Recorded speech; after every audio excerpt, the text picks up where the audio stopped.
erlarini qarg'aydigan opa-singillarimga savol bermoqchiman. Eringiz o'lib ketsa xursand bo'lasizmi? Eringizni mashina urib, biron bir may bo'lib to'shakka mixlanib qolsa yoki bironta bedavo dardga chalinsa, siz xursand bo'lasizmi? Erini qarg'aydiganlar. Agar mabodo yo'q, men xursand bo'lmayman deb o'ylayotgan bo'lsangiz, ichingizda hozir qarg'amay ham qo'yavering. Iltimos sizdan, qarg'amay qo'yavering. Lekin agar men erim o'lsa, biron bir dardga chalinsa xursand bo'laman deb ichingizda o'ylayotgan bo'lsa, shu darajaga yetgan bo'lsanglar sizlar, balkim ajrashish haqida o'ylab ko'rishlik kerakdir, tinchgina. Birovga o'lim tilagandan ko'ra-da. Bugun bitta holat bo'ldi, to'g'risi men eshitib biroz hayratlandim. Erkak kishi murojaat qildi. Domla deydi, ishim zo'r bo'lgan paytda xotinimga qo'limdan kelgancha hadyalar, nimadir xursand qilishlikka harakat qilib, uyoq-buyoqlarga olib borib, hatto men do'stlarim bilan choyxonaga ham bormayman. Juda ham kamdan kam. Do'stlarim bilan tog'u toshlarga, dachalarga bormayman. Oilam bilan, bolam chaqam bilan men vaqt o'tkazsam xursand bo'laman deydi-da. Ishim zo'r bo'lgan paytda hamma narsa zo'r.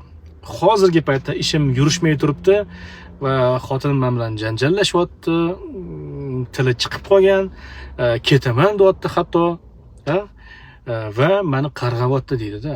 Qarg'ayapti deydi.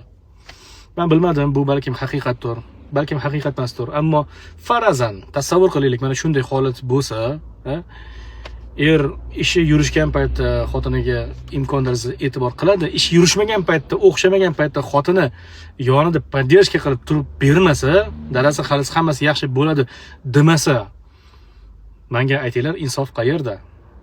Eng qizig'ini aytaman, domla sizni kuzatadi, ayolim deydi, va sizni o'sha ayollar haqida chiqargan videolaringizni tinmasdan menga tashlaydi. Mana dadasi qarang, erkak kishi ayoliga unday qilishlik kerak ekan, bunday qilishlik kerak ekan, ammo o'zi mana qiyin vaziyatingizda turib bera olmayapti deydi-da. Insof qilinglar. Hurmatli opa-singillar, insof qilinglar. Bugun Ikrom Sharif domlamizni Telegramida bir post o'qib qoldim. Qiyin vaziyatda oldingda turib bera olmagan do'sting xursandchilik paytingda seni oldingda turishdan nima foyda deydi-da. Shu mazmunda men qo'yib qo'yaman.